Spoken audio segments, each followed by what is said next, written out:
So as a rental property investor, one of the decisions you have to make is whether or not you will work with subsidized housing, whether or not you will allow the tenant to accept subsidized housing, typically through HUD, through a Section 8 program is what it's typically referred to rent your property. And it's not a right or wrong, but there's some pros to it and there's some cons to it. So I want to very briefly explain what that is so that you can make an educated decision for yourself, deciding whether or not you want to offer your property Section 8 or subsidized. And we've done it both ways in the past. But pro number one is the most straightforward thing: guaranteed rent. The government is guaranteeing a percentage, typically not 100%, but a percentage of that tenant's rent. Typically it's from 30 to 70% of the tenant's rent that the government is going to be paying on the tenant's behalf. Odds of the government defaulting, all jokes aside, are pretty high. Much higher than obviously the tenant defaulting on that. Now keep in mind, if the tenant does default on their portion of the rent, it is more difficult to evict the tenant in those instances because you now have to walk through the government holding their hand on the eviction type of a process. But you're going to be getting guaranteed rent because it's coming from the government.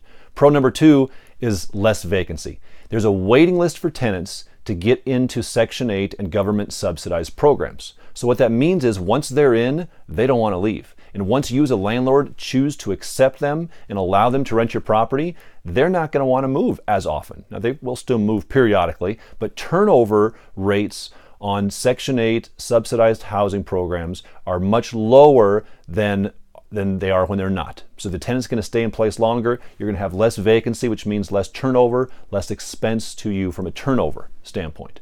Now a third pro is pre-qualified tenants. The government is in some form or fashion pre-qualifying these individuals. Now, it's a pretty low standard. It really is. So they're not putting these individuals through the in-depth screening process that you want to put them through, certainly not that we put them through, but they do make sure that the individuals are pre-screened to some aspect before they're allowed into the Section 8 or the HUD-financed program for their rent. Now, it's not all roses, though. There are a couple cons as well. Con number two, government inspections. See, the government's going to come in on day one before they allow the lease to be signed, and they're going to do a full interior inspection of the property.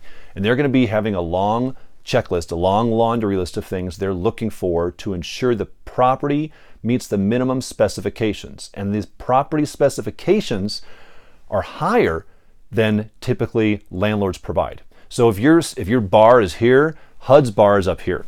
Things that you may say, no, that's okay. I'm not going to fix the fact that in the back corner of the vinyl in the kitchen, it's a little bit torn there. I'm not going to repair that. And maybe you don't have to, but HUD may say, no, actually, we do require that if you're going to be participating in our program. So they may have some things that they require you to do.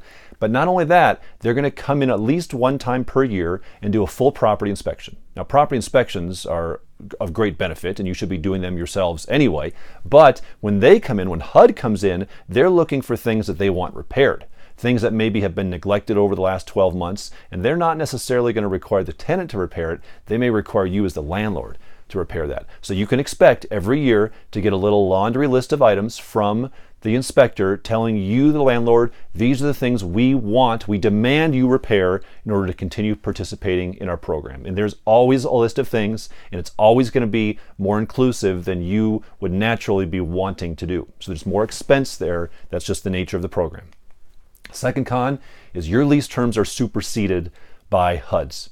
So what that means is anytime there's a contradiction in lease terms from your lease and HUD's lease, guess whose lease wins? Yeah, HUD.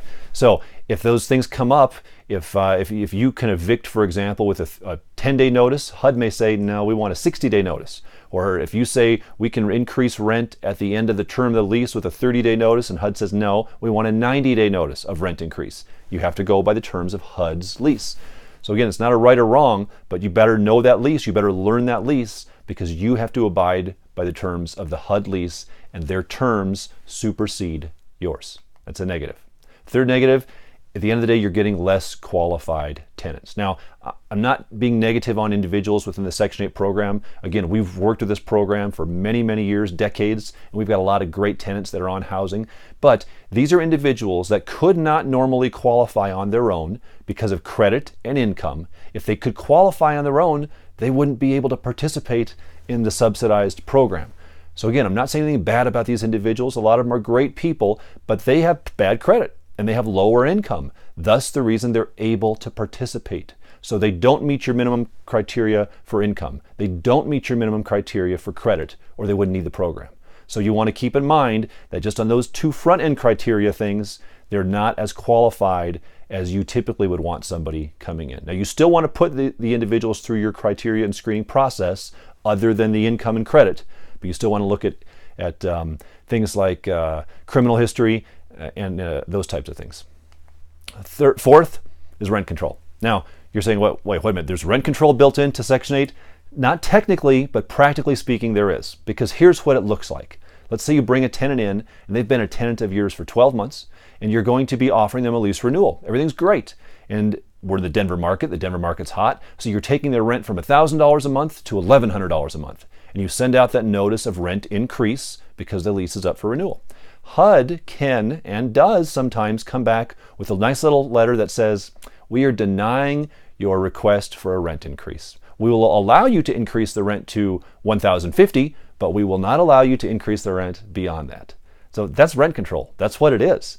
Now, they're backdooring it in because they can cap whatever your increase wants to be. They can cap it as a percentage. They can cap it as a hard number, but they will tell you, the feds will tell you how high you can offer a renewal rate for. So over a long period of time, that's a big negative because they're going to be capping that over time.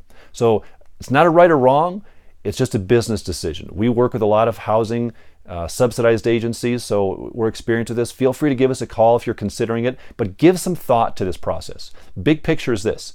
In a market that's hot, that you have a lot of people wanting to rent properties, we don't recommend to landlords they take Section 8 because you don't need to.